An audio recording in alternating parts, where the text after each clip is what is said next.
This is Turd Flinging Monkey for TFM News, reading another article from Shedding of the Ego, link in the description. One of the byproducts of being the unfortunate leader helming a society on the brink of collapse is that the true solutions are simply not available. Such is the fate of Japanese Prime Minister Shinzo Abe, who is watching his society collapse both economically and demographically. The men have walked away, sick of their corporate and gynocentric exploitation. Japan needs women to have more babies, but now also needs women to enter the workforce in order to support the economy, an impossible balancing act. To demonstrate the futility of this approach, according to the New York Times, the Prime Minister has proposed more state-funded childcare.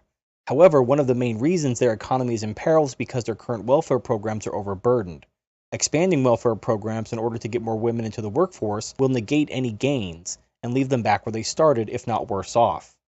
There is also a direct inverse relationship between the female labor participation rate and the fertility rate. It's simply common sense that a woman must choose between having a large family or a career. Japan needs its women to have large families, but it also needs its women to pick up the corporate slack from the herbivore men that have walked away. Well, Japan, pick one. Do you want women to have lots of kids, or do you want them to work 60-hour work weeks? Those choices are mutually exclusive.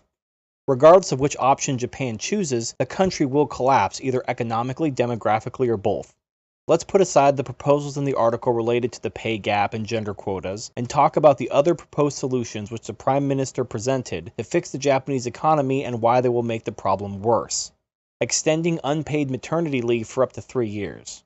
I recently made a video about this sort of thing called When Gynocentric Laws Backfire. Essentially, my message was that companies are not bottomless ATMs for the government to make withdrawals from whenever they need more money.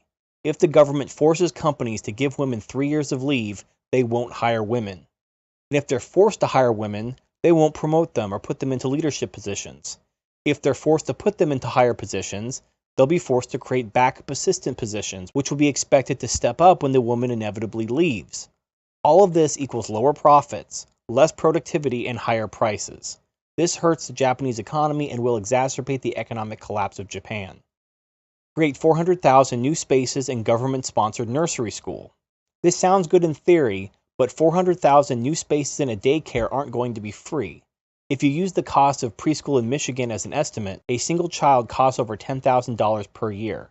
If we extrapolate 400,000 spaces by $10,000 each, we come up with a cost estimate of $4 billion a year. Where is Japan going to get $4 billion each year? By raising taxes, which makes everything more expensive, lowers productivity, and exacerbates the economic collapse of Japan. Loosen immigration restrictions that have limited foreign nannies and housekeepers. In 100 years, the United States will be an extension of South America, and Europe will be an extension of the Middle East. These are the dying gasps of a gynocentric society giving way to a more patriarchal one. In ancient times, societies built walls and defenses to hold the barbarians at bay, but in modern times, the barbarians are invited in to be the lower-class laborers and nannies to the collapsing gynocracy. Either way, Japan as we know it today will cease to exist. Change tax rules to favor families with 2 incomes. Again, this goes into the same category as the expanded nursery spaces. When the government spends money, it must take that money from productive earners via taxes. When the government cuts taxes, it must either cut spending, or it must raise taxes elsewhere to maintain current spending levels. Since Mr. Abe isn't mentioning cutting spending, it's safe to assume that the Japanese government will either raise taxes elsewhere, exacerbating the economic collapse, or simply go into debt, which will exacerbate the collapse even more because they'll be paying interest as well. So the government is in quite a predicament. In order to facilitate women to work more and benefit the economy, it will have to raise taxes and hurt the economy. In addition to the economic costs, women with careers will not be having large families, which exacerbates Japan's demographic crisis. Is there an actual solution? Of course there is. The answer is men. Instead of pandering to women who don't have the power to save Japan, the government needs to turn its attention to serving the demographic that built Japan in the first place. Much has been made about the herbivore men regarding how they are less aggressive and more passive towards women, but it extends into the corporate world as well. According to the Washington Post, herbivore men are rejecting the 70-hour work weeks and are unwilling to sacrifice their lives for companies. Women under 30 are out-earning their male counterparts, but women still expect a man to earn more than the woman in order to support a family.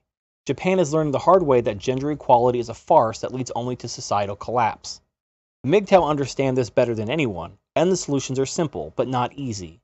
In short, Japan must focus on men's needs, But consider that women are 51.4% of the population of Japan, while men are only 48.6% of the population, meaning that Japan faces the same problem as most Western countries, which is that women will not give up their privileges in a democratic society wherein they are the voting majority.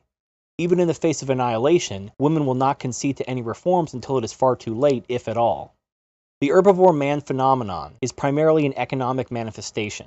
The generation that would become known as the herbivore men started in the 90s during Japan's decade-long recession. 70% of herbivore men in Japan are unemployed or not fully employed. The solution is quite simple. Japan needs to drastically cut welfare programs, privatize, cut taxes, and allow the market to create some fucking jobs for these men. Japan has unfortunately mirrored the United States in terms of welfare and feminist policies, and this example should be a wake-up call to the rest of the Western world. Unfortunately, the welfare state won't be going anywhere because not only is 51% of the population female, but over a third of the Japanese population is over 60, and will not allow their benefits to be cut regardless of the long-term consequences. Like I said in the beginning, one of the byproducts of being the unfortunate leader helming a society on the brink of collapse is that the true solutions are simply not available. Domo arigato, Japan. Sayonara. This is Turd Flinging Monkey for TFM News, signing off.